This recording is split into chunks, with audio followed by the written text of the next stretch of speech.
Eştiğinin balı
Oltaya alıp tuttu bak.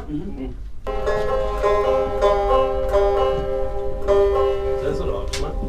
Ne yapacağım bu işle kapsın.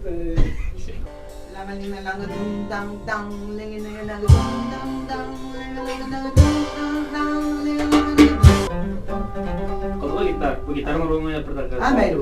Şey, herkesin bağlarını geldi. Aklını yapmam yapsan. He. Çok sohbet oturmuş abi.